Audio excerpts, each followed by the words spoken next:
The servant girl stood before hundreds of nobles, a crown descending toward her platinum-white hair, as whispers of impossibility rippled through the throne room. 3 months ago, she was invisible. Now the Alpha King's mating mark burned on her throat, and Lady Diana's face twisted with barely concealed rage as the words echoed, "All hail Queen Emma."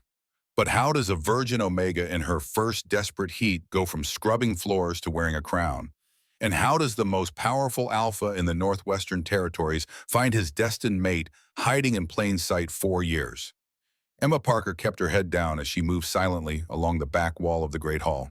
The massive throne room of Blackwood Manor sprawled before her, its vaulted ceilings adorned with chandeliers that cast dancing light across the gathering of the most powerful werewolves in Montana. She clutched her serving tray close to her chest, using the practiced invisibility she had perfected over 3 years of service. At 22, Emma had mastered the art of blending into backgrounds. Her petite frame moved with practiced efficiency between pillars and alcoves, never drawing attention. Most servants were forgettable, but Emma cultivated forgettability as protection. The plain black uniform helped making her pale skin and unusual white blonde hair less noticeable in the shadows. The council meeting was already underway, with Alpha King Jackson Blackwood presiding from his obsidian throne. Unlike most alphas who relied solely on physical intimidation, Jackson commanded respect through sheer presence. At 40, his face bore the weathered lines of experience rather than age. His dark hair showed distinguished silver at the temples, and a scar ran from his right eyebrow to cheekbone, a remnant from his military service in Afghanistan. Emma paused behind a marble column, allowing herself a moment to study the Alpha King while remaining unseen. Jackson sat with perfect posture, one hand resting on the carved wolf head of his throne's armrest. His voice carried easily through the chamber, without shouting, a skill learned through 15 years of leadership. "The situation along our western border has become untenable," Jackson was saying, his deep voice resonating with authority. "Samuel Reynolds continues to make incursions into our territory under the pretense of hunting rogues." Lord Richard, a grizzled veteran and the council's eldest advisor, leaned forward. "Reynolds is young and trying to prove himself, perhaps a diplomatic mission rather than a show of force." Emma carefully memorized each face and voice. Her perfect recall had been her secret advantage since childhood.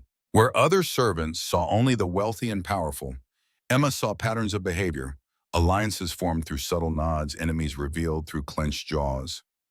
3 years of silent observation had taught her more about pack politics than most council members knew.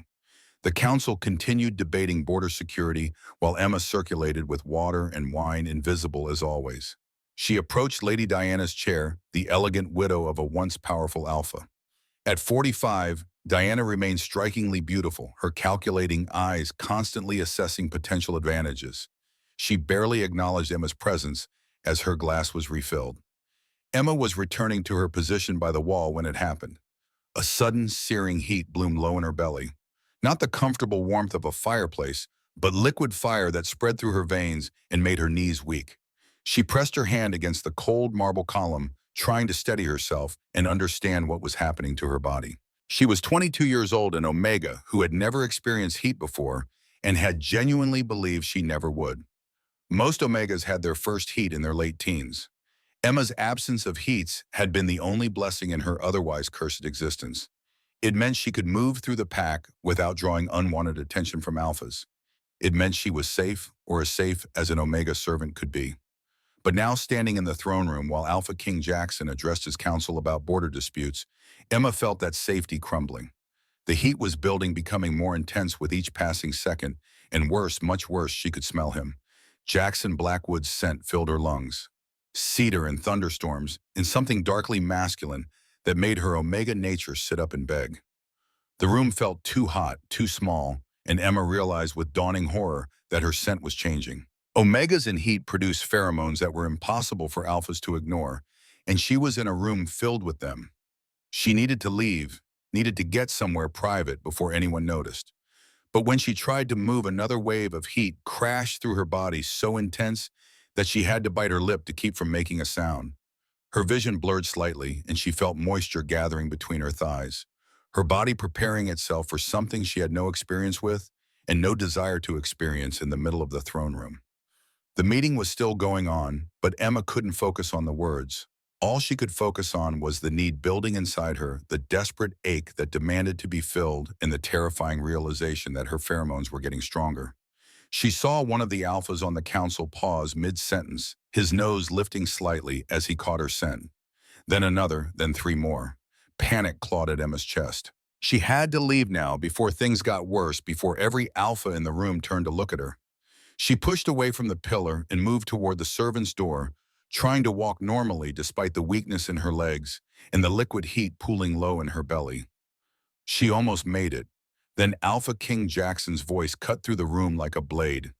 "Who's in heat?" Everyone froze. The council members looked around at each other, confusion evident on their faces. None of the Omega nobles present were in heat. None of the visiting pack representatives had brought Omega companions. The scent was coming from somewhere unexpected. Somewhere it shouldn't be.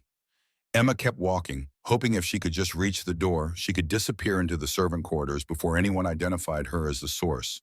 But Jackson was already moving. She heard his footsteps, quick and purposeful, and then his hand wrapped around her wrist. The contact sent electricity shooting up her arms so intense that she gasped and stumbled. Jackson steadied her with his other hand, and the moment he touched her bare skin, Emma felt something snap into place. It was like a circuit completing, like two puzzle pieces finally connecting. The mate bond, she realized with absolute horror, the thing she had never expected to experience, especially not with the Alpha King. Their eyes met, and she saw shock register on his face, followed immediately by possessive hunger that made her Omega nature whimper with want. She felt his nostrils flare as he drew in her scent, and she watched his pupils dilate until his eyes were almost black. "Mine," he breathed, and the word sent shivers down her spine. She tried to form words, tried to explain or apologize or something, but another wave of heat hit her, and she swayed in his grip. The room tilted, and suddenly she was being lifted, cradled against a chest that radiated warmth and that intoxicating scent that was driving her insane. "Everyone out," Jackson ordered, his voice carrying absolute authority. "Council is dismissed." "Your Majesty," one of the advisors protested, "we haven't finished discussing." Now, Jackson's growl silenced him. It was a sound of pure alpha dominance, the kind that made every wolf in the room instinctively submit. Emma felt it vibrate through his chest, where she was pressed against him, and her body responded with a flood of arousal that soaked through her undergarments. The council members fled, though Emma was too consumed by her heat to care about their reactions or what they might think. All she could focus on was the man holding her, the mate she never should have had, and the desperate need that was quickly becoming unbearable. Jackson carried her through corridors Emma vaguely recognized as leading to the royal wing. She should have been protesting, should have been trying to get away, should have been doing anything other than burying her face against his neck and breathing in his scent like it was oxygen. But she couldn't. Her Omega nature had taken over completely, recognizing its mate, demanding that she submit to him, that she let him ease the burning need consuming her. He kicked open a door and carried her into the rooms that could only be his private chambers. The bed was enormous, covered in dark fabrics that probably cost more than she would earn in a lifetime. He laid her down on it gently, but when he started to pull away, Emma heard herself whine and reach for him. "Don't leave," she gasped, hating how desperate she sounded, but unable to stop herself. "It hurts, please. It hurts so much." "I'm not leaving," Jackson promised, his voice rough. "But we need to talk about this before I do something we might regret." Talk? Emma could barely think through the haze of heat. How could he expect her to talk when her entire body was on fire? "I can't," she whimpered, arching on the bed as another wave hit her. "Please, please." "What's your name?" The question cut through her desperation enough to make her focus on his face. She could see him fighting for control, could see the way his hands were clenched into fists at his sides, like he was forcing himself not to touch her. "Emma," she managed. "Emilia Parker, servant. I work in the manor." "I know," Jackson's voice was strained. "I've seen you before. In the hallways, in the gardens, I've noticed you." The confession should have surprised her, but Emma was too far gone to process it. All she knew was that her mate was right there, close enough to touch, and he wasn't touching her. She needed him to touch her, needed him inside her, needed him to ease this unbearable ache. She reached for him again, managing to catch his hand and pull it to her chest. She wasn't wearing anything particularly revealing, just her standard servant's uniform, but she could feel her nipples hard against the fabric, could feel how sensitive her breasts had become. Please, she begged again, guiding his hand to cup her breast through her dress. I've never, I don't know what to do, but I need you. I need something. His hand tightened on her breast reflexively before he jerked it away, and Emma whimpered at the loss. Emma, listen to me, Jackson said, and there was something almost pained in his voice. You're in heat. Your first heat, from what I can tell. You're not in your right mind. If we do this now, if I claim you while you're like this, you might regret it when the heat passes. She shook her head frantically. I won't regret it. I promise. I need you. Please, Alpha, please. The use of his designation broke something in his control. She saw it in his eyes the moment the restraint snapped. Then he was on her, covering her body with his mouth claiming hers in a kiss that stole what little breath she had left. The kiss was consuming, possessive, his tongue invading her mouth and taking absolute ownership. Emma moaned into it, her hands coming up to grip his shoulders, feeling the hard muscle beneath his formal jacket. She had never kissed anyone before, never wanted to. But this felt right, felt necessary, felt like coming home after being lost her entire life. Jackson's hands moved to her dress, and she felt buttons giving way under his fingers. The fabric parted, and cool air hit her heated skin, making her gasp. She wasn't wearing much underneath, just a thin chemise, and she could feel his gaze burning into her as he looked at her. You're beautiful, he said, his voice rough with desire. Perfect. I've imagined you, but nothing compared to the reality. His words made her blush even through the heat haze. No one had ever called her beautiful. She was just a servant, invisible and insignificant. But the way Jackson was looking at her made her feel like the most precious thing in existence. He lowered his mouth to her neck, right where her mating mark would go, and Emma cried out as he sucked hard on the sensitive skin. It wasn't a claiming bite, not yet, but the promise of one, and her omega nature sang with joy. She felt his hand slide up her thigh, pushing her chemise up with it, exposing her to his touch. She should have been embarrassed, should have been modest, but all she could feel was desperate relief that he was finally going to give her what she needed. His fingers found her center, and she heard him groan against her neck. You're soaked, he rumbled. So ready for me. Have you ever been touched here before? Never, Emma gasped as his fingers began to explore. I've never. No one has ever. The confession made him freeze for a moment, pulling back to look at her face. You're a virgin. Yes, she admitted, seeing his expression shift to something even more possessive. I've never been with anyone, never wanted to be with anyone until now. The mate bond, Jackson said, and there was wonder in his voice. It doesn't just want me to take you, it wants me to be your first, your only. Yes, Emma agreed desperately, not caring how that sounded. Please, Alpha, I need you. I need this. I can't. It hurts so much. I know, sweetheart. I can feel it through the bond, but we're going to make it better. I promise.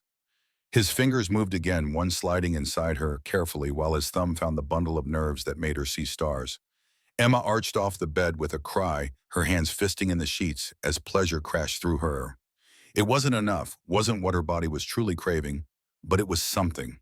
And right now, something felt like everything. Jackson worked her carefully, adding another finger and stretching her, preparing her for what was coming. The whole time he murmured praise against her skin, telling her how good she felt, how perfect she was, how he had never wanted anyone the way he wanted her. Emma could feel pressure building inside her, coiling tighter and tighter. She had touched herself before, had tried to find relief on lonely nights, but it had never felt like this. This was overwhelming, consuming, like being caught in a storm with no shelter. When she finally shattered, crying out his name, it was with an intensity that left her trembling. But even as aftershocks rolled through her, the heat wasn't satisfied. If anything, the orgasm had only made her need worse, made her body more desperate to be filled. Please, she begged again as he withdrew his fingers. Please, Jackson. I need more. I need all of you. Are you sure? He asked, even as he was removing his jacket, working on the buttons of his shirt. Because once I claim you, Emma, there's no going back. You'll be mine. Permanently. I want to be yours, she said, meaning it with every fiber of her being. Please claim me. Make me yours. His shirt hit the floor, revealing a chest that made her mouth water. Pale skin stretched over hard muscle scars, marking his body like badges of honor from battles fought and won. A particularly prominent scar ran across his abdomen, evidence of his military service. She reached for him, needing to touch, and he allowed her hands to explore his chest and abdomen. When she reached his belt, her hands were shaking. "Let me," Jackson said, gently covering her hands with his. His boots came off first, then his pants, and Emma's breath caught when she finally saw him fully naked. He was big everywhere, powerfully built. But when her gaze dropped lower, she felt a spike of fear cut through the heat. He was huge, thick and long, and already hard for her. There was no way that would fit inside her. She must have made a sound because Jackson cupped her face gently, making her meet his eyes. "I'll make it fit," he promised. "It might hurt at first, but I'll make it good for you, I swear it." "I trust you," Emma whispered, surprised to find it was true. She barely knew this man, but the mate bond made trust feel as natural as breathing. He positioned himself between her thighs, and she felt the broad head of him pressing against her entrance. Even prepared, even wet and desperate, the first push made her cry out. It burned the stretch of him, forcing her body to accommodate his size, and she felt tears prick her eyes.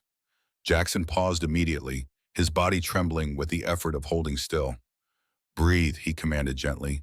"Just breathe through it. Tell me when you're ready for more." It took several long moments before the burning eased enough for Emma to nod. He pushed in another inch and another, filling her impossibly full. She could feel every ridge, every vein, could feel her body struggling to accept the invasion. It was too much. She was too small. He was too big. "You're taking me so well," Jackson praised, his voice strained. "Look at you accepting your alpha's size even though you've never done this before. Such a good omega." His words, the approval in them, made something warm bloom in her chest that had nothing to do with the heat. She wanted to be good for him, wanted to please him, wanted to show him that she could handle everything he gave her. She forced her muscles to relax, breathing through the discomfort, and felt him slide deeper. When he finally bottomed out, fully sheathed inside her, they both groaned. Emma felt impossibly full, stretched to her limit, split open by his size. But underneath the discomfort was a rightness that made her omega nature purr with satisfaction. This was what she needed, what her body had been craving, to be claimed by her alpha, to be filled and taken and owned. "Perfect," Jackson breathed, holding himself still to let her adjust. "You feel perfect around me, Emma, like you were made for my size." He started to move, pulling back slowly before pushing in again, and Emma gasped at the sensation. The pain was fading, replaced by pleasure that built with each stroke. He wasn't gentle exactly, but he was careful, watching her face for any sign of real distress, adjusting his angle until he hit something inside her that made her see stars. "There," she gasped. "Oh God, right there!" Jackson growled with satisfaction and began to move faster, hitting that spot with devastating precision. Emma could feel another orgasm building, bigger than the first, threatening to consume her entirely. Her hands scrambled for purchase on his back, nails digging into his skin, and the slight pains seemed to drive him wild. He took her harder, faster, the bed shaking with the force of his thrusts, and Emma could only hold on and take it. "You're mine," Jackson growled, his teeth grazing her throat. "Say it. Say you're mine." "I'm yours," Emma cried out, meaning it. "Only yours. Always yours." When the orgasm hit her, it was with the force of a tidal wave. She screamed his name, her body clamping down on him, and she felt his teeth sink into her throat in a claiming bite that sent another wave of pleasure crashing through her. The pain of the bite mixed with the ecstasy of the orgasm, creating a sensation so intense that Emma momentarily blacked out. When awareness returned, she felt Jackson still moving inside her, chasing his own release. His face was buried in her neck, his tongue laving over the fresh mating mark, and she could feel his body trembling with the effort of holding back. "Let go," she whispered, her hand stroking through his hair. "Claim me completely, Alpha. Give me everything." The permission broke his last thread of control. He thrust into her 3 more times, hard and deep, and then she felt him swell inside her, his knot forming and locking them together. The stretch of it made her cry out, pleasure and pain mixing until she couldn't tell them apart. Then heat flooded her insides as he emptied himself, and Emma felt her heat finally begin to ease. They were locked together, Jackson's knot, ensuring that none of his seed could escape, that it would have every chance to take root. The mating was complete, sealed with a bite and a bond that would last the rest of their lives. Jackson collapsed beside her, carefully arranging them so his weight wasn't on her, but they remained connected. His hands stroked through her white blonde hair, and she could feel contentment radiating through the bond from his side. "Are you okay?" he asked quietly, his breath still coming hard. "Did I hurt you?" Emma paused, taking inventory. The heat had faded to a manageable warmth. Her body ached in places she didn't have names for.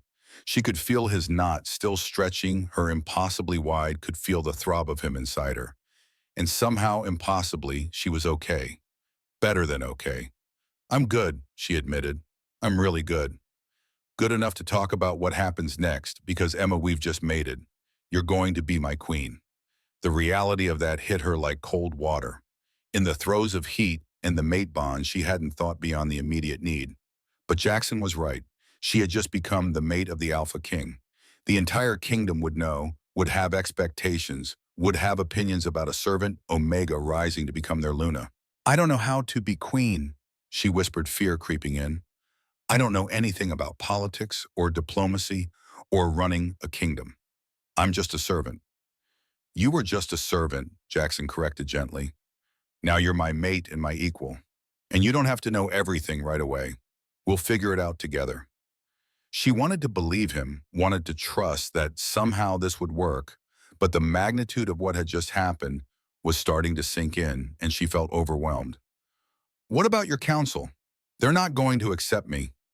"Some of them won't," Jackson acknowledged honestly. "Some of them are going to have problems with their king being mated to a servant, Omega. But Emma, they don't get a vote in this. The mate bond isn't something that requires approval. It simply is. And anyone who has a problem with you will have to answer to me." The fierce protectiveness in his voice made something warm bloom in her chest. No one had ever protected her before, had ever put themselves between her and potential harm.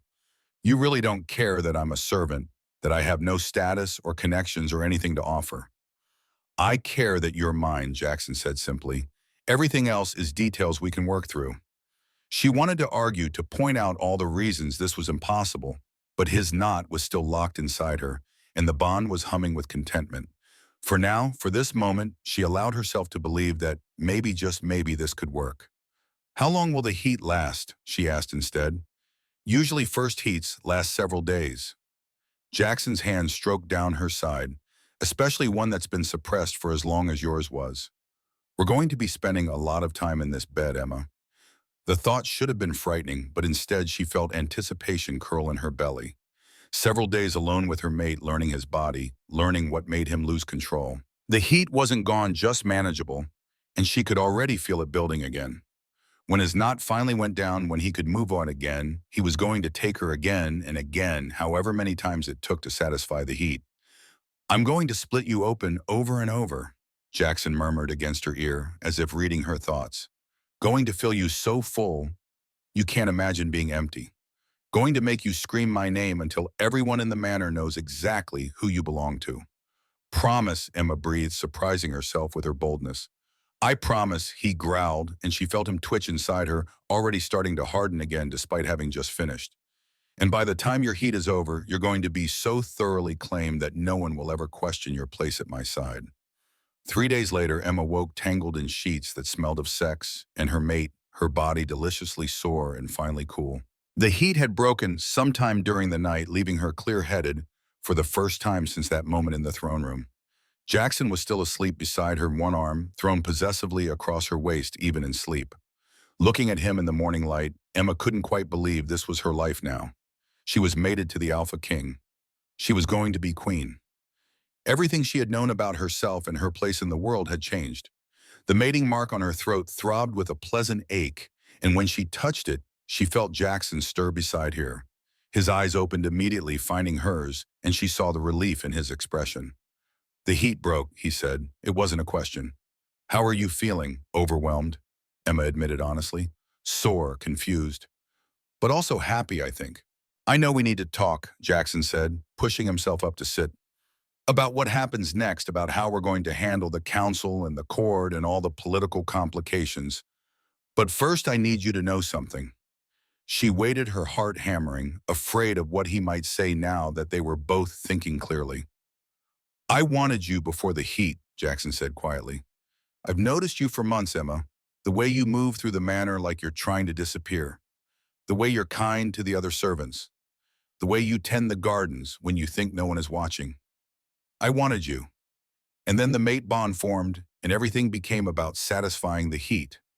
But I don't want you to think this is just about biological necessity. Emma felt tears prick her eyes. I didn't know, she whispered. I never thought you'd notice me. I couldn't stop noticing you. Jackson reached out to tuck a strand of her white hair behind her ear. And now that you're mine, I'm never letting you go.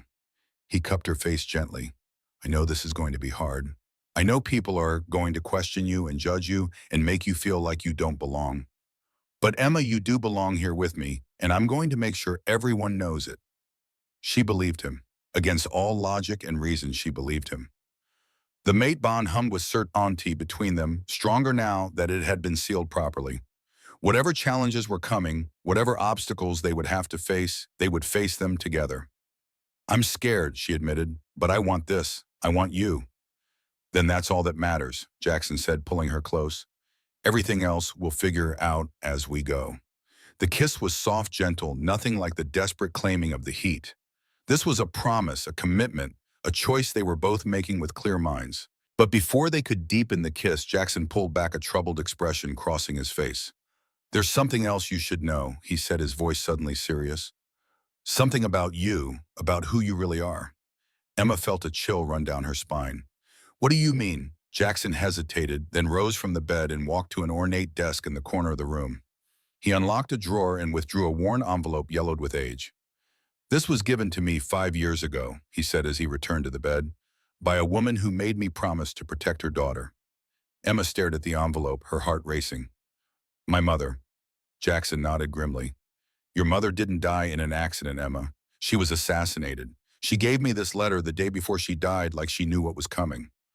With trembling hands, Emma took the envelope. Her mother had died when she was 17, in what she'd always been told was a car crash. But my mother was just a veteran, she whispered. She served in the Gulf War, but after that she was just normal. Your mother was many things, Jackson said softly, but normal was never one of them. Read it, Emma. It's time you learned the truth about who you are. As Emma broke the seal on the envelope, she had no way of knowing that the contents would change everything she thought she knew about herself, her past, and her future. Inside was the key to an ancient prophecy, a destiny she never asked for, and the truth about why her first heat had come so late, and why her hair had always been so unnaturally white. She was about to discover she wasn't just an ordinary Omega who happened to be the Alpha King's mate. She was the White Luna of prophecy, the one who would either unite the packs or destroy them all. When Emma and Jackson entered the throne room side by side, the sudden silence was deafening. Every eye turned toward them, and Emma felt the weight of hundreds of judgmental gazes settling on her shoulders. She recognized some of the faces from her time as a servant. Council members she had served tea to, nobles whose chambers she had cleaned, guards who had never once acknowledged her existence. Now they were all staring, trying to reconcile the invisible servant with the woman standing at their king's side wearing fine clothing and bearing a fresh mating mark. Emma fought the urge to shrink back, to make herself small and unnoticeable, as she had for years. Instead, she straightened her spine and kept her chin up, drawing strength from Jackson's steady presence beside her and the warmth of his hand at the small of her back. Lord Richard was the first to speak, his weathered face betraying nothing of his thoughts. The veteran had served the Blackwood pack for over 40 years, his military bearing evident even now. Your Majesty, we've been awaiting your return. His eyes shifted to Emma, assessing but not unkind. And this must be your mate. Yes, Jackson's voice carried effortlessly through the hall. Allow me to formally introduce Emma Parker, my mate, your future Luna and Queen. A ripple of whispers spread through the assembled court. Emma kept her expression neutral, even as she cataloged every reaction, every whispered comment, storing them in her perfect memory for later analysis. Lady Diana stepped forward, her elegant frame draped in expensive silk, her smile not reaching her eyes. At 45, the widow remained one of the most influential Omegas in the territory, known for her beauty and political acumen. How wonderful for you both, she said smoothly. Though I must confess, none of us knew Miss Parker existed before this. Tell me, dear, which pack are you from? What family? The question was deliberately designed to expose Emma's lack of status. Jackson tensed beside her, but Emma placed a gentle hand on his arm. She needed to stand on her own here. I'm from no pack, Lady Diana, Emma replied, her voice steady despite her racing heart. I've been working in the manor as a servant for the past 3 years. Before that, I lived with my grandmother after my mother's death. The whispers grew louder. Emma heard the word servant repeated multiple times, spoken with varying degrees of disbelief and disdain. And before I came here, Emma continued, addressing the court directly, I was a rogue. I have no family connections, no status, no political advantages to offer. The only thing I bring to this mating is myself and my commitment to serve this kingdom as best I can. Lord Richard cleared his throat, his expression troubled. Your Majesty, forgive my bluntness, but the Luna is meant to be a political asset. She represents the kingdom to other packs, negotiates alliances, manages complex diplomatic relationships. With all respect to Miss Parker, she has no training for such responsibilities. Lady Parker, Jackson corrected coldly. Her name is Lady Emma, and she is my mate. That makes her your Luna regardless of her background. I expect everyone in this court to address her with appropriate respect. The rebuke was sharp enough to make several council members flinch, but Lord Richard persisted, clearly feeling he had a duty to speak his concerns. Of course, Your Majesty, Lady Emma, but the question remains, how can someone with no training suddenly take on one of the most demanding positions in the kingdom? Lady Diana spoke up again, her tone sweet but cutting. Perhaps we could find Lady Emma a tutor, someone to teach her everything she needs to know. She smiled at Emma with false warmth, though I must say it typically takes years to learn proper protocol and diplomacy. The implication was clear. Emma was too far behind, too inadequate to ever catch up. The other nobles nodded in agreement, and Emma felt her confidence wavering. Maybe they were right. Maybe she had been foolish to think she could do this. Then I'll learn, Emma said, her voice stronger than she felt. I know I'm starting from nothing. I know I have years' worth of knowledge to acquire in a short time, but I'm willing to work harder than anyone else in this room to prove that I deserve to stand beside your king. You can't possibly learn everything you need to know before the coronation ceremony, another council member protested. The other packs will see your inexperience immediately. They'll view it as weakness, both in you and in the kingdom. Then we'll delay the coronation, Jackson said firmly. The words dropped like stones in still water, creating ripples of shock throughout the court. No Alpha King had ever delayed the formal coronation of his Luna. Emma will have whatever time she needs to prepare, Jackson continued. I will not have her thrown into a situation she's not ready for, simply because tradition demands a timeline. Delay the coronation. Lord Richard looked stunned. Your Majesty, that hasn't been done in centuries. The stability of the kingdom depends on establishing the Luna's position quickly, especially with the current tensions along our western border. There is no stability if my mate is set up to fail, Jackson replied coldly. I'm not asking for approval, Lord Richard. I'm informing you of my decision. The council will adjust. The tension in the room was thick enough to choke on. Emma could see the nobles exchanging glances, clearly wondering how far they could push their king on this issue. Lady Diana, however, seemed to sense an opportunity. If I may, Your Majesty, she said smoothly, perhaps I could assist with Lady Emma's education. I have extensive experience in court protocol and diplomacy. It would be my honor to help prepare your mate for her new role. The offer seemed generous, but Emma caught the calculating gleam in Lady Diana's eyes. This wasn't about helping. This was about getting close to the new Luna, about gaining influence and leverage. Still, Emma needed someone to teach her, and refusing help based on suspicion would only make her look paranoid or ungrateful. That's very kind of you, Lady Diana, Emma said carefully. I would appreciate any guidance you could offer. Jackson's hand tightened on her back, a subtle warning that he didn't trust Lady Diana's motives, but he didn't contradict Emma's acceptance, allowing her to make her own decisions. Wonderful, Lady Diana said with that false, sweet smile. We can begin tomorrow if you are feeling recovered from your heat. The casual mention of Emma's heat made several people in the court shift uncomfortably, and Emma felt her cheeks burn. It was one thing to know that everyone understood what had happened between her and Jackson. It was another to have it referenced so openly. That will be acceptable, Emma managed, keeping her voice level. Thank you, Lady Diana. The rest of the meeting passed in a blur of formal introductions and barely concealed skepticism.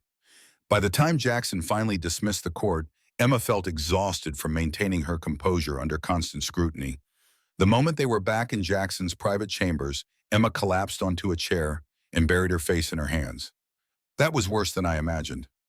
You did well, Jackson said, kneeling beside her chair and gently pulling her hands away from her face. You stood tall, spoke honestly, and didn't let them intimidate you.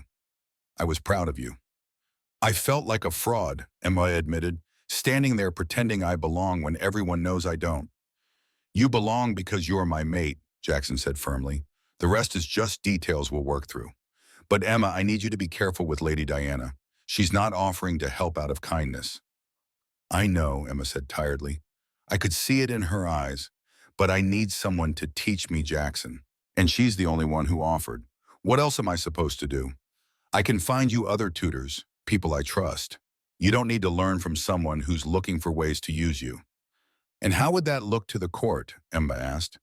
The new Luna too suspicious to accept help from a respected noble, too paranoid to trust anyone? It would just reinforce everything they already think about me, that I don't belong here, that I'm not smart enough or sophisticated enough to navigate court politics. She stood and moved to the window looking out at the manor grounds. Lady Diana is going to try to manipulate me, I know that. But maybe I can learn from her anyway, use her own games against her. At least I know she's not being genuine. Some of the others might be worse because they'll hide their intentions better. Jackson came up behind her, wrapping his arms around her waist and pulling her back against his chest. When did you become so strategic? I've been a servant, Emma reminded him. I know how to watch, how to listen, how to understand what people really mean beneath their words. I might not know court protocol, but I understand how people work. That's something Lady Diana probably won't expect. His arms tightened around her. Just promise me you will be careful. Promise you won't let her hurt you. I promise, Emma said, leaning back into his warmth. Besides, I have you to protect me if things go too wrong. Always, Jackson murmured into her hair. I will always protect you. He paused, then added more softly. Have you thought more about the letter, about what your mother wrote? Emma tensed. The letter had revealed things she still couldn't fully process.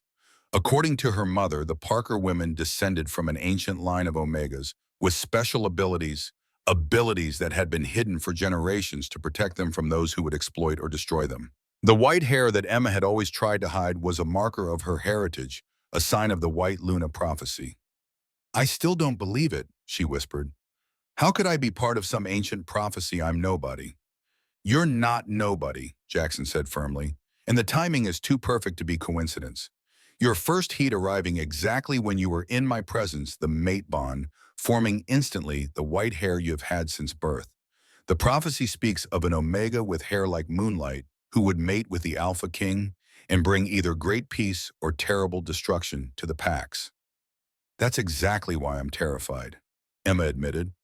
What if I'm the destruction part of that prophecy? What if by mating with me you have doomed your kingdom? Jackson turned her to face him. The prophecy is what we make of it. I don't believe you're destined to destroy anything, but I do believe you have abilities you haven't discovered yet, abilities that could help unite the Pax. Emma shook her head, still unwilling to accept it. I'm just Emma, just a servant with a good memory. A perfect memory, Jackson corrected. A gift rare even among wolves. That alone makes you special. And who knows what else you might be capable of once you embrace your heritage. He kissed her forehead gently. But there's no rush. Take time to adjust to being my mate before you worry about being the prophesied White Luna. The next morning, Emma met Lady Diana in one of the manor's formal sitting rooms. The Omega noble arrived precisely on time, dressed impeccably in the latest fashions, every hair perfectly in place. She made Emma acutely aware of her own simple dress and inexpert hairstyle. Good morning, Lady Emma, Diana greeted with a smile that was all sharp edges beneath the sweetness. Shall we begin? We have so much ground to cover. For the next several hours, Lady Diana put Emma through what could only be described as a crash course in everything she didn't know. Proper forms of address for different ranks. The complex web of alliances and rivalries between noble families. The unwritten rules of court behavior that everyone was expected to know. the appropriate way to dress for different occasions, how to host formal dinners, how to navigate conversations with visiting dignitaries. It was overwhelming, and Emma quickly realized that Lady Diana was deliberately making it more so. She would explain something quickly, then immediately quiz Emma on details, looking disappointed when Emma inevitably got things wrong. She would reference events and people that Emma had never heard of, then express surprise that Emma didn't know such basic information. She would compare Emma's ignorance to what other Lunas had known at her age, always making it clear how far behind Emma was. By midday, Emma's head was pounding and her confidence was in shreds. Lady Diana sat back with a sigh that was clearly calculated to convey disappointment. "This is going to be more challenging than I thought," she said. "Most noble Omegas spend their entire lives preparing for the possibility of becoming Luna. You're trying to compress 20 years of education into a few months." Emma bit back a sharp response. "I understand I'm starting from behind, but I'm willing to work as hard as necessary." "Are you, though?" Lady Diana's smile was pitying. "Because, Lady Emma, this isn't just about memorizing facts and rules. Being Luna requires a certain, shall we say, quality of character, a sophistication that can't simply be taught. Some wolves are born to lead, and others, well, they're born to serve." The words hit exactly where they were intended to. Emma felt the old shame rising, the familiar voice in her head that agreed with Lady Diana. She was a servant. She didn't belong in this world of nobility and power. She would never be good enough. But then she thought of Jackson, of the way he looked at her, of the confidence he had in her. She thought of the mate bond humming warm in her chest, connecting her to a man who had chosen her above everyone else. And she thought of the 3 years she had spent in this manner, watching these nobles from the shadows, seeing their cruelties and their games. She stood up, drawing herself to her full height. "You're absolutely right, Lady Diana. I was born to serve. I've spent my life serving others, understanding their needs, working tirelessly to make their lives better. And now I'm going to serve this kingdom as its Luna, with all that experience behind me. You were born to lead, to command, to stand above others. I was born to stand beside them. We'll see which approach the people of this kingdom prefer." For a moment, genuine surprise flashed across Lady Diana's face before she covered it with another sweet smile. "How admirable such spirit. We'll see how long it lasts once you're faced with the reality of your position." "I look forward to it," Emma said evenly. "Same time tomorrow, Lady Diana." "Of course," the noble Omega replied, gathering her things. "I do hope you'll study the materials I'm leaving with you. There will be a test tomorrow, and I would hate for you to embarrass yourself further." After Lady Diana left, Emma allowed herself to collapse back into her chair. Her hands were shaking from suppressed anger and hurt, and tears threatened at the corners of her eyes. But she refused to let them fall. She wouldn't give Lady Diana the satisfaction even in private. She gathered the materials Diana had left and returned to her chambers to study. Dense texts on pack history, complicated genealogies of noble families, trade agreements, and diplomatic protocols that made her head spin. But she forced herself through it, taking notes, memorizing names and dates and relationships. If Lady Diana thought she would break easily, she was going to be disappointed. As she studied, Emma's attention kept drifting to a framed photograph on the desk. Jackson had given it to her that morning, a picture of her mother in military uniform, standing proud in desert camouflage during her service in the Gulf War. Emma barely remembered those years when her mother was deployed, leaving her with her grandmother. But she remembered the stories her mother told when she returned, the stories of bravery and sacrifice, of the bonds formed in battle. Emma's fingers traced her mother's face in the photograph. She had the same white blonde hair, though her mother had always kept hers cut short. "What were you trying to protect me from?" Emma whispered to the image. "What did you know that got you killed?" A knock at the door interrupted her thoughts. When she called for the visitor to enter, she was surprised to see a tall, scarred man in his early 50s. His salt and pepper hair was cut in a military style, and he carried himself with the rigid posture of a lifelong soldier. Emma recognized him as Marcus Jackson's beta and head of security. "Lady Emma," he greeted formally, inclining his head slightly. "The king asked me to check on you." Emma gestured for him to enter. "I'm fine, just studying. There's so much to learn." Marcus's eyes fell on the photograph of her mother, and something unreadable crossed his face. "Your mother," he said quietly. "Sarah Parker." Emma's attention sharpened. "You knew her." Marcus hesitated, then nodded once. We served together. In the Gulf, she was exceptional, a true warrior, a true friend. You never mentioned this to Jackson. I didn't make the connection until I saw you in the throne room yesterday. The white hair, the eyes. You're her mirror image. He squared his shoulders. I owe your mother a debt I can never repay. She saved my life in Kuwait, pulled me out of a burning vehicle when everyone else had given me up for dead. Emma stared at him, trying to reconcile this new information with everything else she was learning. Why are you telling me this now? Because you should know you have allies here, not just the king. Your mother was respected among soldiers. Those of us who served with her, we don't care that you were a servant. Sarah Parker's daughter deserves our loyalty. Before Emma could respond, there was another knock, more urgent this time. A young guard entered, looking anxious. Sir, there's a situation in the East Wing. Lord Heinrich and Lord Blackwell are at each other's throats, literally. The king has requested your presence immediately. Marcus nodded sharply and turned to leave, but paused at the door. Lady Emma, if you ever need anything, you have only to ask. I owe your mother that much. Then he was gone, leaving Emma with more questions than answers. Emma returned to her studies, but her mind kept wandering to what Marcus had said. Her mother had saved his life. Her mother had been respected. Her mother had been a warrior. These revelations didn't align with the quiet, serious woman Emma remembered, who had worked as a bookkeeper after leaving the military, who had rarely spoken of her service. Hours later, Emma's concentration was broken by the sound of shouting from somewhere in the manor. Curious, she followed the noise to an antechamber near the great hall where a crowd had gathered. Peering through the doorway, she saw two men circling each other, Fang's extended eyes glowing with werewolf rage. One she recognized as Lord Heinrich, an elderly alpha known for his conservative views. The other was younger, probably his son, by the family resemblance. Jackson stood nearby, his face thunderous, clearly trying to defuse the situation without success. Marcus was attempting to physically separate the men, but the older wolf shoved him aside with surprising strength. You dishonor our family, hey! The older man was shouting. Consorting with that Omega from the Reynolds pack. Have you forgotten what they did to your sister? The younger man snarled. Karina has nothing to do with Elise. I love her, and I won't let your ancient grudges stand in our way. Love, Lord Heinrich spat.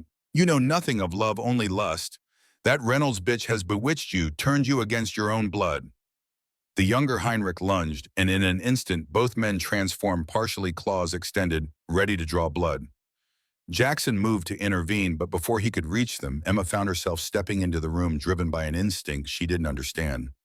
Stop, she commanded, her voice ringing with unexpected authority. To her shock, both men froze. Emma felt something pulse through her, a wave of energy emanating from her core. The rage in the room seemed to dissipate, replaced by a strange calm.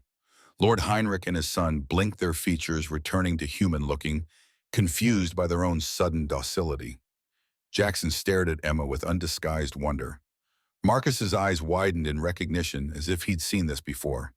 The onlookers murmured in surprise. Emma stepped forward, feeling oddly confident. Lord Heinrich, she addressed the elder wolf, your concern for your family's honor is admirable, but surely there's a better way to protect it than fighting your own son. The old alpha looked at her, confusion still evident on his face. Who are you to intervene in family matters? I am Emma Parker, mate to your king and your future Luna. And while I may not yet understand all the complexities of pack politics, I do understand that violence between father and son serves no one's honor. Lord Heinrich's son bowed his head to Emma. She's right, father. This solves nothing. He looked at Emma with newfound respect. My apologies, Lady Emma, for this display. Lord Heinrich seemed less convinced, but the fight had gone out of him. He gave Emma a measuring look, then nodded curtly. We will continue this discussion privately. He told his son, then turned and left the room. As the crowd dispersed, Jackson approached Emma, his expression a mix of pride and curiosity. What did you just do? He asked quietly. I don't know, Emma admitted. I felt something inside me, something that needed to be released, like I could sense their rage and somehow calm it. Marcus stepped closer, keeping his voice low. The calming touch, your mother had it too.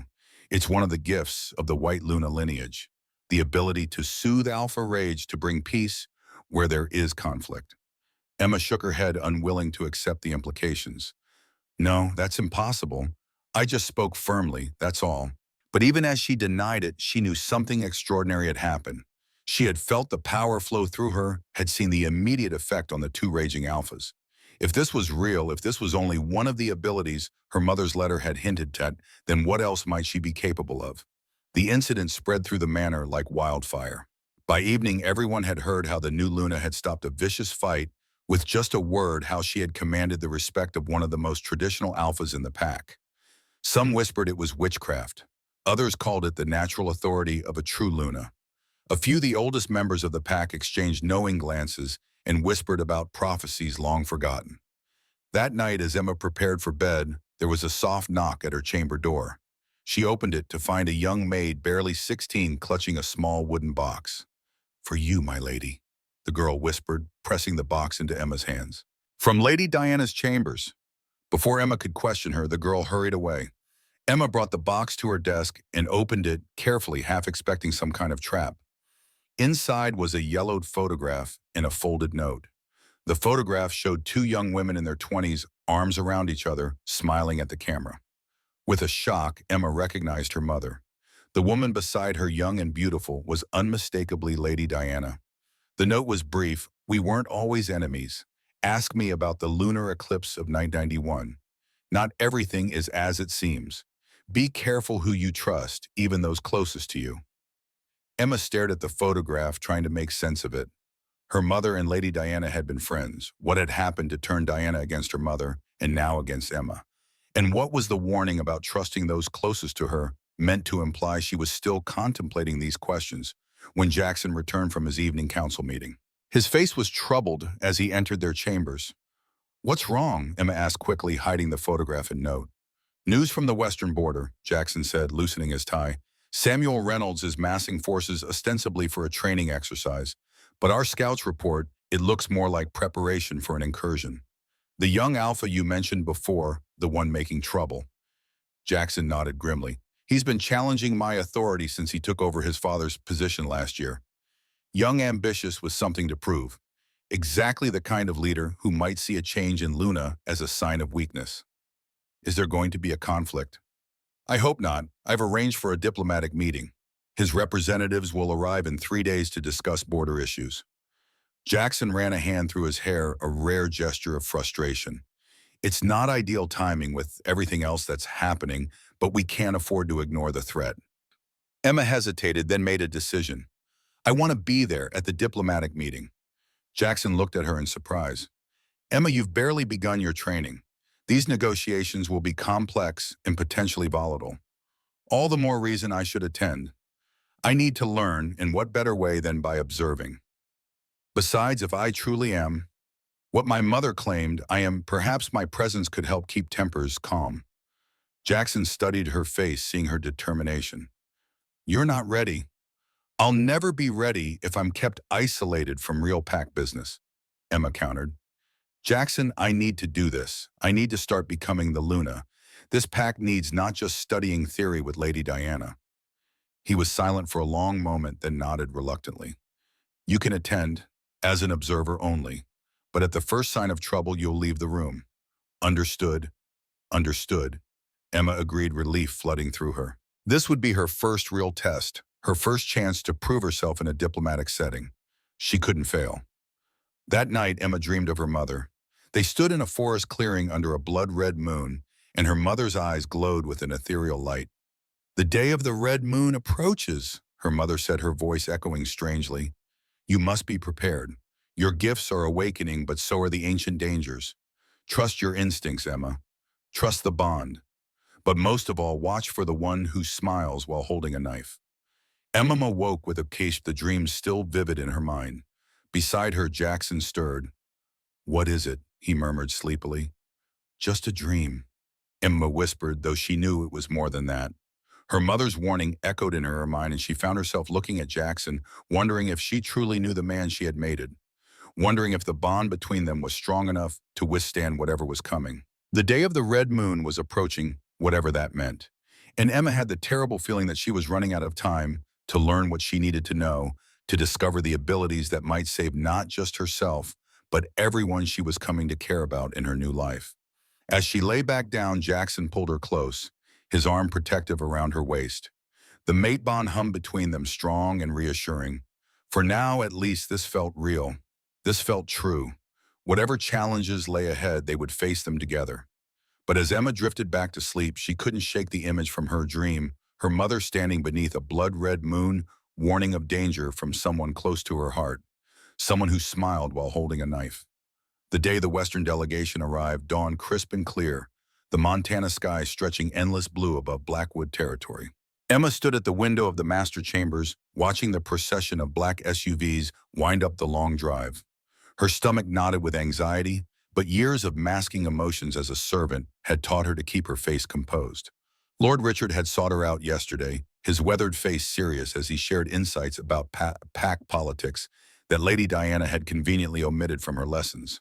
"War taught me to recognize true strength," the veteran had told her, his voice gruff, but kind. "It's not always about fangs and claws. Sometimes it's about keeping your head when everyone else is losing theirs. You did that with Heinrich. That's a rare gift." When he'd spoken of his time in the jungle highlands, fighting alongside werewolf soldiers from different territories, Emma had listened intently. "We had an Omega medic in our unit," Richard had said, his eyes distant with memory. "White blonde hair like yours. When tensions ran high between wolves from rival territories, she could calm everyone with just a word. Saved us from tearing each other apart more than once. Always wondered what happened to her after the war." Emma turned now as Jackson emerged from their bathroom, his powerful frame half-dressed in formal trousers and an unbuttoned shirt. The scars across his torso told stories of battles fought and survived, from Afghanistan's mountains to territorial disputes closer to home. At 40, he carried the dignified confidence of a leader who had earned his position through sacrifice, not merely inherited it. "They're here," she said, smoothing down the elegant sapphire dress that had been made for this occasion. Jackson nodded, his expression serious as he finished buttoning his shirt. "Remember what we discussed. Observe. Learn." "I know." Emma touched the mating mark on her neck, drawing comfort from the bond between them. "I won't embarrass you." Jackson crossed to her in 3 long strides, taking her face between his battle-hardened hands. "That's not what concerns me, Emma. I'm worried about you. Samuel Reynolds is unpredictable, ambitious. He'll be looking for any weakness to exploit. Then we won't give him one." She leaned up to kiss him, soft but determined. "I can do this, Jackson. Trust me." His eyes searched hers before he nodded. "I trust you more than I've trusted anyone in my life. That's what terrifies me." An hour later, Emma sat beside Jackson in the formal meeting room, her back straight as the heavy doors opened to admit the Western delegation. Samuel Reynolds entered first, his youth immediately apparent. At 30, he was a decade younger than Jackson, with none of the battle scars or earned wisdom that experience brings. His handsome face was unmarked, his athletic build suggesting a man who worked out in a climate-controlled gym rather than on a battlefield. Behind Samuel came his advisors, including a tall, lean man with silver hair, whom Emma recognized from Jackson's briefings as Alpha Walter Grant. The 70-year-old veteran of the Korean War moved with surprising grace despite his age, his weathered face lined with decades of strategic calculation. When his eyes landed on Emma, she caught a flash of recognition before he carefully masked his reaction. "Alpha King Blackwood," Samuel greeted with a slight inclination of his head, the bare minimum of respect. "Thank you for hosting us. I trust we can resolve our differences expeditiously." Jackson stood, drawing himself to his full height. "Alpha Reynolds, welcome to Blackwood territory. Allow me to introduce my mate and future Luna, Lady Emma Parker." Samuel's eyes swept over Emma with undisguised curiosity and something that might have been amusement. "Lady Parker, your reputation precedes you. The servant who became queen. Quite the fairy tale." Emma felt Jackson tense beside her, but she placed a calming hand on his arm.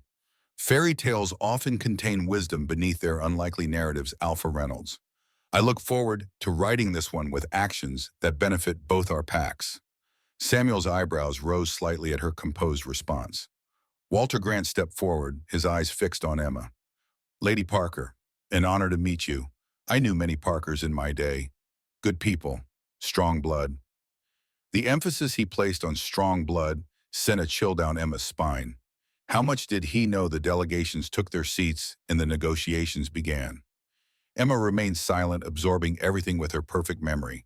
She noted how Samuel consistently pushed for concessions while offering little in return, how his younger advisors deferred to him, while Walter occasionally exchanged knowing glances with Jackson's more experienced council members.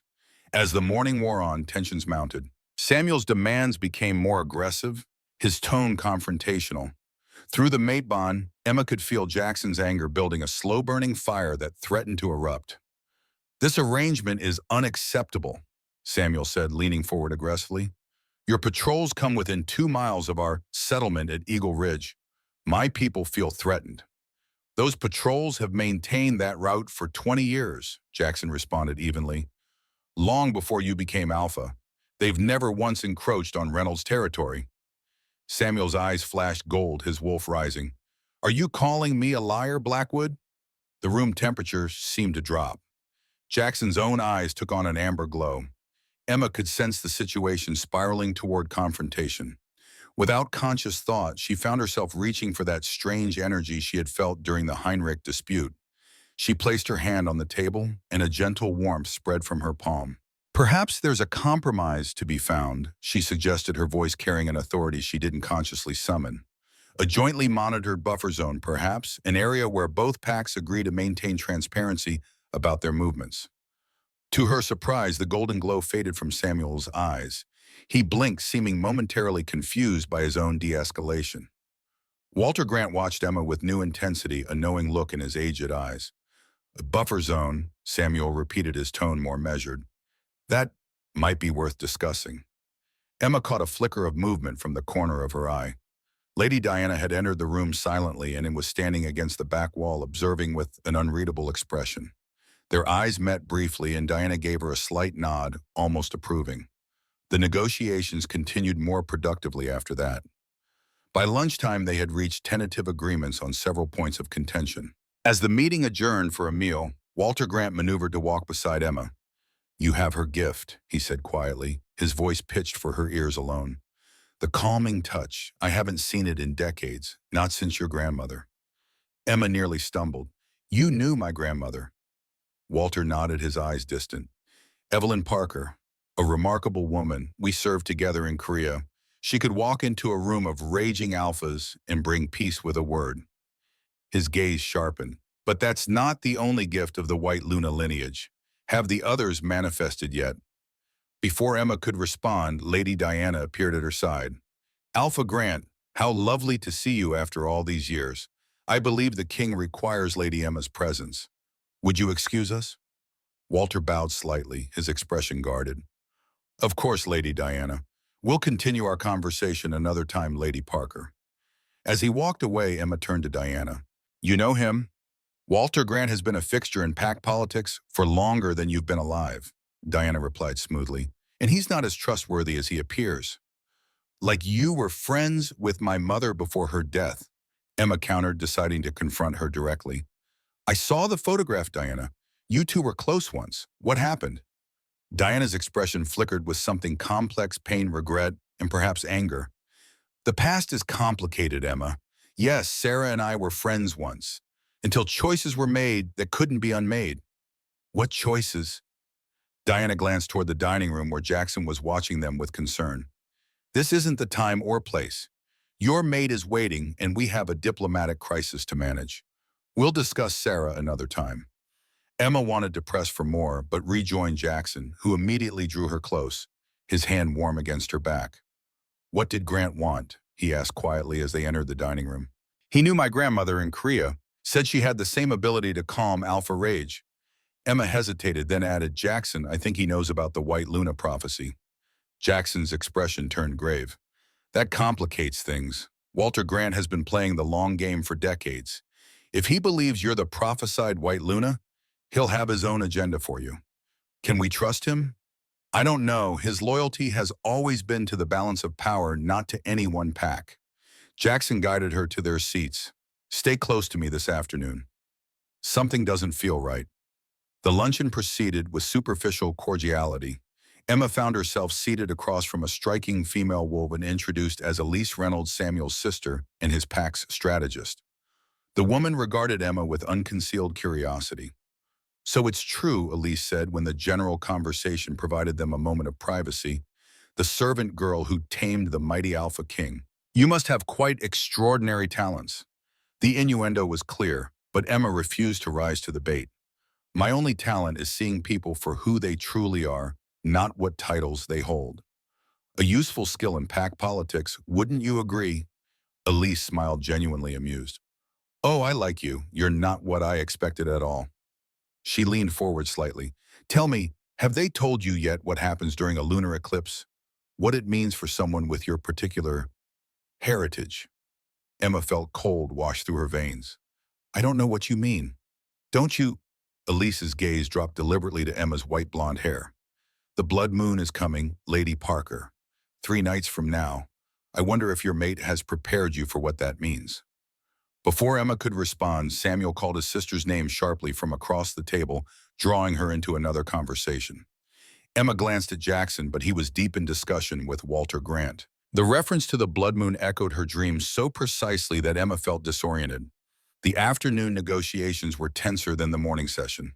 Samuel seemed to have regained his aggressive posture during lunch, pushing harder on territorial demands. Even Emma's subtle attempts to calm the atmosphere weren't as effective. Several times she caught Walter Grant watching her as if waiting for something specific. By late afternoon, Emma was exhausted. When Jackson called for a brief recess, she slipped away to a small antechamber for a moment alone. She had barely closed the door when it opened again, and Walter Grant stepped inside. "We don't have much time," he said without preamble. "They're watching us both." Emma stepped back, wary. "Who's watching us?" "Those who fear what the White Luna represents. Those who would prevent the prophecy's fulfillment." Walter's voice dropped lower. "Your mother didn't die in an accident, Lady Parker. She was assassinated because of what you are." Jackson told me the same thing. "And has he told you about the lunar eclipse, about what happens to an omega of your lineage during the blood moon?" "No," Emma admitted, thinking of Elise's cryptic words at lunch. "What happens?" Walter glanced at the door. "Your powers reach their peak during a lunar eclipse. All the gifts of the White Luna manifest at once. The calming touch you've already discovered. The perfect memory you were born with. But also the wolf call, the ability to summon and command wolves. And the greatest gift of all, the true sight, which reveals deception in those around you." Emma's heart raced. "Why are you telling me this? What do you want?" "I want what I've always wanted, balance between the packs. Peace instead of war. Your mother understood that. She was working toward it when she was killed." Walter's aged face showed genuine emotion. "Sarah was like a daughter to me. I promised her I would watch over you, but I failed. By the time I found you again, you were already mated to Blackwood. Is that a problem? The prophecy is clear that White Luna will either unite the packs in lasting peace or bring them to destruction. Much depends on who stands beside you during the blood moon, who influences your awakening." "You want me to leave Jackson?" "I want you to be careful," Walter corrected. "The lunar eclipse reveals all deceptions, including those closest to your heart. Your powers will show you the truth about everyone around you, even your mate. Be prepared for what you might see." The door opened and Lady Diana entered, her face a mask of polite concern. "There you are, Lady Emma. The king is looking for you. The negotiations are resuming." Walter straightened his manner, instantly changing to casual politeness. "Lady Diana, I was just sharing some war stories about Sarah Parker. Did you know Emma has her mother's eyes? Remarkable resemblance." Diana's smile didn't reach her eyes. "Indeed, if you'll excuse us, Alpha Grant." Walter bowed slightly and left. The moment the door closed behind him, Diana's facade dropped. "What did he tell you?" "Nothing I didn't already know," Emma lied, watching Diana's reaction carefully.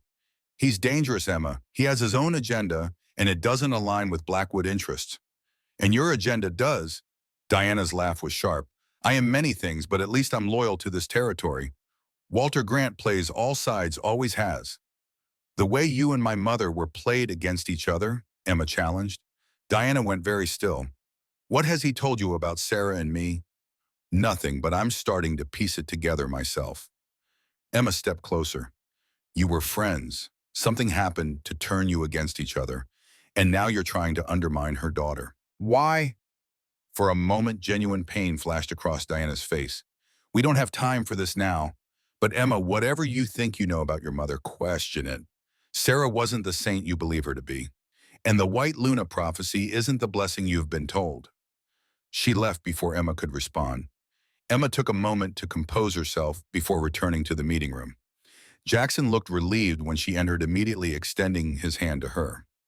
The negotiations concluded an hour later with tentative agreements that satisfied neither side completely. As the delegations prepared to depart, Samuel approached Emma, his manner considerably more respectful than when he had arrived. Lady Parker, your influence today was notable. Thank you, Alpha Reynolds. I hope we can build on today's progress. Samuel studied her face. The lunar eclipse is in 3 days. I wonder if we might continue our discussions then, a gesture of goodwill. Both packs celebrating the blood moon together on neutral territory. Emma felt Jackson stiffen beside her. The eclipse is a private time for mates, he said, his voice carrying a subtle warning. Samuel smiled, but his eyes remained calculating. Of course, just a suggestion, perhaps another time. He nodded to them both and walked away to join his delegation. As they watched the Western Wolves depart, Emma whispered to Jackson, "What happens during a lunar eclipse? Why is everyone so concerned about the blood moon?" Jackson's expression darkened. "Who's been talking to you about the eclipse?" Elise Reynolds mentioned it at lunch, and Walter Grant seemed to think it was significant for someone with my heritage. Jackson guided her away from the remaining council members, finding a quiet alcove. "I was going to tell you tonight, the lunar eclipse or blood moon is a time when certain gifts are amplified. For an Omega of the White Luna lineage, it's when your full abilities manifest. Why didn't you tell me before? Because it can be dangerous. The sudden influx of power can be overwhelming. I've been researching, trying to find the safest way to help you through the transition." Jackson ran a hand through his hair. "But now Reynolds knows. He's not stupid. He'll have put the pieces together about your heritage. Is that why he suggested a joint celebration to be present when my abilities manifest? Almost certainly. Having the White Luna aligned with his pack would give him enormous political advantage." Jackson's eyes were troubled. "The blood moon is when you'll be most vulnerable, Emma, most susceptible to influence. It's also when you'll see the truth about everyone around you, including me." Emma studied his face, remembering Walter's similar warning. "Are you afraid of what I'll see?" Jackson took her hands in his. "I've done things I'm not proud of, Emma. Made decisions that have hurt people. Been ruthless when I thought it necessary to protect this territory. I'm afraid that when you see the full truth of who I am, you might not want to be my mate anymore." The raw honesty in his voice moved her. Emma reached up to touch his face. "We all have darkness in us, Jackson. I'm not looking for perfection, just truth. And if the truth is ugly, then we'll face it together." She leaned up to kiss him softly. "I trust our bond. Whatever happens during the eclipse, whatever I discover about you or myself or anyone else, that won't change." He held her close, his arms strong around her. But even as Emma took comfort in his embrace, doubts whispered at the edges of her mind. That evening, as the manor settled into uneasy quiet, Marcus approached Emma in the library, where she was studying pact treaties. The Beta's military bearing was as rigid as ever, but his expression was unusually troubled. "Lady Emma, might I have a word in private?" Emma set aside the heavy tome. "Of course, Marcus." He led her to a small study adjacent to the library, checking carefully that they were alone before closing the door. "I've been meaning to speak with you about your mother, about what happened to her." "You knew her in the Gulf War," Emma prompted. "Yes, but there's more." Marcus's face was grim. "I was there the night she died. It wasn't an accident, as you've no doubt been told." Emma's heart raced. "You were there. Why, how did it happen?" "I was assigned to protect her." Marcus's voice was heavy with old guilt. "There had been threats. Your mother was working on uniting the Western Pacts, creating a coalition that would have changed the balance of power in the territories. Not everyone wanted that change. And you failed to protect her," Emma said quietly. "It wasn't an accusation, just a statement of fact." Marcus nodded once sharply. "We were ambushed. Professional job. I took 3 bullets trying to get to her." Unconsciously, he touched his side where the scars must be. "By the time I reached her, it was too late. Her last words were about you. Tell her about the journal when the time comes, she said. Emma felt cold. Journal what journal? I don't know. I assumed Jackson would know. I reported her last words to him. 5 years ago, when I finally tracked him down after recovering from my injuries. Emma's mind was racing, pieces falling into place. 5 years ago, exactly when Jackson said her mother had given him the letter. Had her mother known she was going to die? Had she arranged for both the letter and mention of the journal as some kind of insurance? Thank you for telling me this, Marcus. A sharp knock interrupted them. Jackson opened the door, his expression a mix of concern and relief when he saw Emma. There you are. I've been looking everywhere for you. Marcus straightened to attention. My apologies, Your Majesty. I was just informing Lady Emma of some security adjustments for the coming days. Jackson's gaze moved between them, clearly sensing there was more to the conversation, but he merely nodded. The Reynolds delegation has departed. Their final envoy just left the grounds. Good, Emma said, rising. Then we can focus on preparing for the lunar eclipse. As they walked back to their chambers, Emma could feel Jackson's tension through the bond.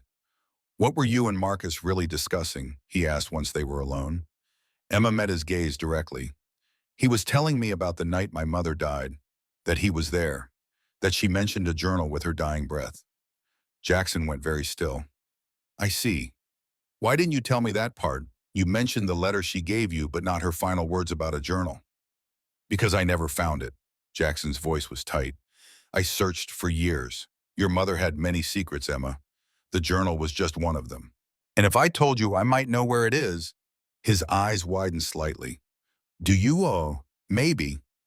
Emma hesitated, then made a decision. I need to speak with Diana, alone. Emma, that's not safe. Diana has her own agenda. Everyone has an agenda, Jackson, including you. She softened her words with a touch to his arm. I need to do this. I need to understand who I am, what's happening to me. Diana knew my mother better than anyone. She might have answers no one else does. Jackson looked like he wanted to argue, but after a long moment he nodded reluctantly. Be careful. The blood moon is only 3 days away and tensions are high. I can't lose you, Emma. Not now. Not when we've only just found each other. You won't lose me. She kissed him softly. I promise. An hour later, Emma stood at Lady Diana's door, her heart pounding. The older Omega opened it immediately as if she'd been expecting her. I wondered how long it would take you to come, Diana said, stepping aside to let Emma enter. The room was elegantly appointed with antique furniture and shelves lined with leather-bound books. A fire burned low in the hearth, casting dancing shadows across the walls. My mother's journal, Emma said without preamble. In my dream, she told me you know where it is. Dinah's eyebrows rose slightly. Your mother's spirit walks in your dreams. Interesting, the white Luna gifts are awakening faster than I expected. Do you have it or not? Dinah crossed to a carved wooden chest and opened it with a small key she wore around her neck. From inside, she withdrew a worn leather journal, its pages yellowed with age. I've kept it safe for 5 years, waiting for the right time. Emma reached for it, but Diana held it back. Before I give you this, you need to understand something. The truth it contains may not be what you want to hear. Sarah made choices that affected many lives, not always for the better. She was my mother. I deserve to know who she was. Yes, you do. Diana handed over the journal. Read it tonight, all of it. Then tomorrow I'll tell you the rest of the story, the parts she wouldn't have written down. Emma clutched the journal to her chest. Why are you helping me now after trying to undermine me for days? Something like sadness crossed Diana's face. I wasn't trying to undermine you, Emma. I was testing you, preparing you. The path ahead is dangerous and you need to be stronger than your mother was. She touched Emma's arm lightly. We were friends once, Sarah and I. More than friends. I loved her. And in the end, that love wasn't enough to save her. The revelation stunned Emma into silence. Before she could recover, Diana continued. Now go, read the journal, and be careful who sees you with it. There are those in this manner who would kill to prevent the White Luna prophecy from being fulfilled. Emma slipped back to her chambers, the journal hidden beneath her dress. Jackson was in his study with Marcus, discussing security arrangements for the coming days. She settled in a window seat in their bedroom, opened the weathered cover, and began to read her mother's words. I write this account knowing I may not live to see my daughter come into her power. The White Luna lineage carries both blessing and curse. To be born with the ability to bring peace or destruction is a weight no one should bear, yet it falls to us, to me, and someday to my Emma. Hours later, Emma closed the journal, her mind reeling. Her mother had been no ordinary soldier, but a strategist working to unite the fractured wolf packs across the Northwest. Her grandmother had been a legendary peacemaker during the Korean War, using her White Luna gifts to prevent wolf soldiers from different territories from turning on each other in the heat of human battles. And most shocking of all, her mother had been part of a secret council, working with representatives from all major packs, including Walter Grant and a younger Diana who had been her closest confidant and lover, until everything went wrong. Until the last bleeded moon ritual, when a faction seeking to control the White Luna's power had attempted to bind Sarah Parker to their will. When Diana had been forced to choose between loyalty to her lover and loyalty to her pack. The journal ended abruptly mid-sentence, dated the day before Sarah Parker's death. Emma stared out at the moon now, almost full gleaming silver over the Montana landscape. In 3 nights it would turn blood red during the eclipse, and according to everything she had learned, her life would change forever. She thought of Jackson, of the mate bond binding them together. Was it true love, or was it part of some larger design? Was he protecting her or controlling her? And what of Diana Walter in the mysterious ritual that could either strengthen or break a mate bond? Emma touched the mating mark on her throat, feeling the steady pulse of connection to Jackson. Whatever truth the blood moon would reveal, she would face it head on. She was tired of being a pawn in a game whose rules she didn't understand. Emma, Jackson's voice called from the doorway, concern etching his features. Are you all right? It's late. She quickly slid the journal beneath a cushion. Just thinking, the negotiations today were illuminating. He crossed to her, his expression softening as he drew her into his arms. You were magnificent. Even Samuel Reynolds couldn't help but be impressed. Jackson, she asked, resting her head against his chest, listening to the steady beat of his heart. What will happen during the blood moon? He stroked her hair gently. We'll face it together, whatever comes, I promise. But as Jackson held her close, Emma couldn't help wondering, would his promise hold when the blood moon revealed all truths, or would the revelation tear them apart? 3 days until the blood moon. 3 days to discover who she truly was and what she was capable of becoming. 3 days to decide who she could truly trust. The White Luna prophecy spoke of unity or destruction.